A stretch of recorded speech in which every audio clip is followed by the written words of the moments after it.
2024 সালের প্রথম 3 মাসে এক যুগের সর্বনিম্ন রাজস্ব রেকর্ড। লাভের পরিমাণ অর্ধেকের বেশি নেমে যাওয়া, $1 লাখ মূল্যের নতুন পণ্য ও সাইবার ট্রাক বাজার থেকে সরিয়ে নেওয়া সহ নানা ধাক্কা সামলাতে ব্যস্ত বৈদ্যুতিক গাড়ি নির্মাতা প্রতিষ্ঠান টেসলা। তবে নির্ধারিত সময়ের আগেই নতুন মডেলের গাড়ি বাজারে ছাড়ার ঘোষণায় মঙ্গলবার পুঁজিবাজারে লাফিয়ে বাড়ে টেসলার শেয়ার দর।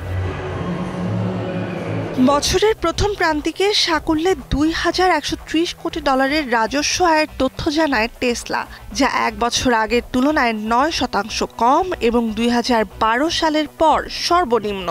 একই সঙ্গে 2023 সালের প্রথম 3 মাসের তুলনায় চলতি বছর একই সময়ে 55% লাভ হারিয়েছে যুক্তরাষ্ট্রভিত্তিক বহুজাতিক প্রতিষ্ঠানটি। সদ্য সমাপ্ত প্রান্তিকে মাত্র $113 কোটি লাভ রেকর্ড করেছে টেসলা, যা এক বছর আগে ছিল $251 কোটি। অর্ধেকের বেশি লাভ কমে যাওয়ায় ব্যয় সংকোচনে আরও জনবল কমানোর ঘোষণা দিয়েছেন টেসলা প্রধান ইলন মাস্ক। বিশ্বজুড়ে মোট জনবলের 10% বেশি বা প্রায় 14,000 কর্মী ছাঁটাইয়ের ঘোষণার সপ্তাহ পেরোতেই আরও 6,000 কর্মী ছাঁটাইয়ের ঘোষণা দেন তিনি। শুধু টেক্সাস আর ক্যালিফোর্নিয়ার কার্যালয় থেকেই ছাঁটাই করা হবে 6,000 কর্মীকে। গত বছরই 1,40,000 ছাড়িয়ে গেছিল টেসলার মোট জনবল। সাশ্রয়ী মূল্যে চীনা গাড়ির সঙ্গে প্রতিযোগিতায় পিছিয়ে পড়া টেসলার গাড়ির চাহিদা কমে সম্প্রতি। এর জেরে বছরের শুরু থেকে এখন পর্যন্ত পুঁজিবাজারে 43% দর হারিয়েছে প্রতিষ্ঠানটি। বাজার ধরতে নির্ধারিত সময়ের আগেই নতুন মডেল উৎপাদন শুরুর ঘোষণা দিয়েছেন টেসলা প্রধান।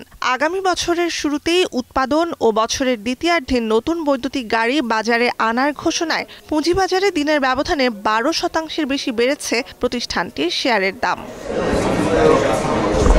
সাধারণের সাধ্যের মধ্যে বলা হলেও নতুন যানবাহনের দাম এখনো প্রকাশ করেনি টেসলা। বিনিয়োগকারীদের সঙ্গে নতুন মডেলের গাড়ির বিস্তারিত আলোচনার কথা রয়েছে মাস্কের। তবে বিক্রি কমতে থাকায় নতুন ক্রেতাদের আকৃষ্ট করতে আগেই বেশ কয়েকটি মডেলের দাম কমায় টেসলা।